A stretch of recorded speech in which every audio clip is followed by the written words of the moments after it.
find out at an early age if they have a curve or not.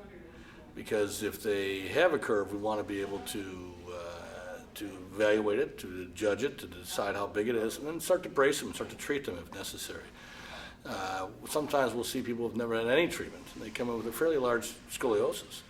At that point, sometimes the only option is surgery. So we don't want that. We want to be able to see them ahead of time and hopefully be able to treat them. Usually the best treatment if they have a true scoliosis, and that's a curve that's around 20, 25 degrees or more, is that we'll brace them.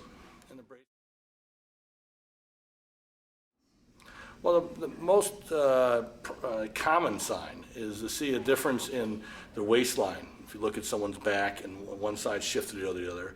The second most common is one shoulder blade will look like it's back further than the other. So instead of having a nice symmetric back, you got a little rotation. In fact, a true scoliosis has a rotation. As I said during my presentation, if my hands are on the rib cage, not just a side-to-side bend, but there's a rotation. So one half of the rib cage will go forward, the other half goes backwards. And it'll get a rib prominence. And a lot of people call it a rib hump, is what but it's really just a prominence, rotation of the ribs. The age difference, about 75 to 80% are girls versus boys. Again, we don't know why. It's idiopathic scoliosis means we don't know the exact cause of it, but we see it much more common in girls. Probably has something to do with they hit that growth spurt earlier or younger than boys do. Okay. That cause. But there's a strong suggestion it's in the genes, it's in the families. We'll see some families where two sisters have a scoliosis, mother had a scoliosis, aunt has a scoliosis. You assume it's in the genetics there.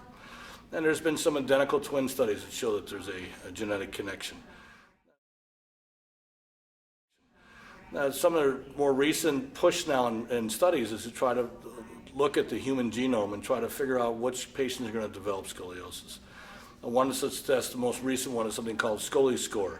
Scoliscore is done through a spit test. Actually, the girls will spit into a little cup. We mail it out to the company, and most insurances will cover this. And this gives us some kind of a range as to what the risk is for the scoliosis of that child. It's usually done for very small curves, 10 to 25 degrees, but again, I can tell the parents then it's more likely to progress or less likely to progress. A lot of them fall right in the mid-zone. Doesn't help us too much. I still need to watch them and observe them, but there is some prognosis if it's on either end of that spectrum. Well, most of the treatment for scoliosis is based on a surgical treatment.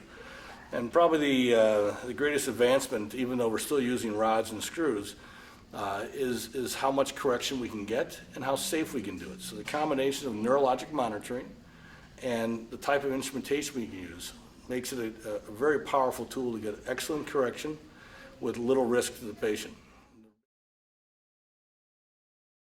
So you can simply do this test that we talked about today, just looking at their shoulders, looking at their back, and having them bend forward to look for that rib prominence on one side versus the other, and then bringing it up to their pediatrician saying, hey, I'm worried that my daughter or son has scoliosis, can you take a look?